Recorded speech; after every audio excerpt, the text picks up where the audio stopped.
So, you'd think the nation known as the leader of the free world would do a little more for its own citizens, wouldn't you? Quite frankly, I'm not entirely certain my sister nation deserves to be addressed as leader of the free world anymore, and I'm not sure it ever did deserve that lofty praise either. Let's take a little stroll down memory lane and see if I can't convince one or two you arrogant Americans out there to come on down off that moral high ground you think you're standing on. Because I'm pretty sure that's a pile of shit you've climbed upon, and I can't believe some of you haven't smelled it by now. Native Americans. You came to their country, stole it from them, and then raped and pillaged their ladies and lands to boot.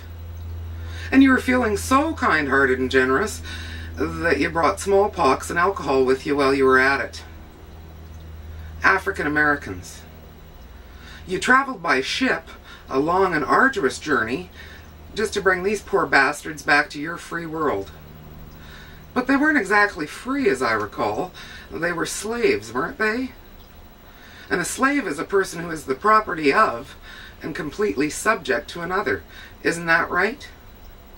Doesn't sound too freaking free to me. Gay and lesbian Americans. Same-sex couples are still openly discriminated against, and it seems to be okay with just about everyone.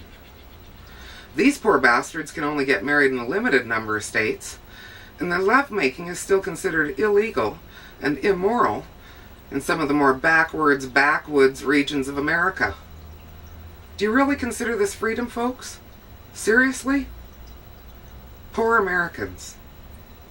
Working poor, white trash Americans can't get medical treatment as easily as the rich fat American bastards sitting around solid oak tables in every boardroom, conference room, and White House room in the goddamn country.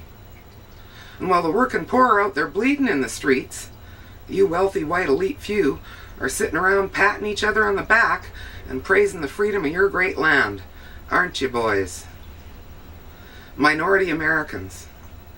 This category includes Mexicans, Jamaicans, Haitians, Ecuadorians, and anyone else whose skin is noticeably not white. These poor bastards are worse off than the white trash out there bleeding in the streets. Need I say more? Here's a suggestion for the great leaders of my sister nation. Perhaps you'd like to free some of your own citizens from poverty, suffering, and despair before you go trying to lead the rest of us around. And I'll be honest with you, since we're sisters and all. I, for one, don't need to be led anywhere by anybody. Never mind you screw-ups. Thanks a bunch for offering, though. Mighty kind and generous of you.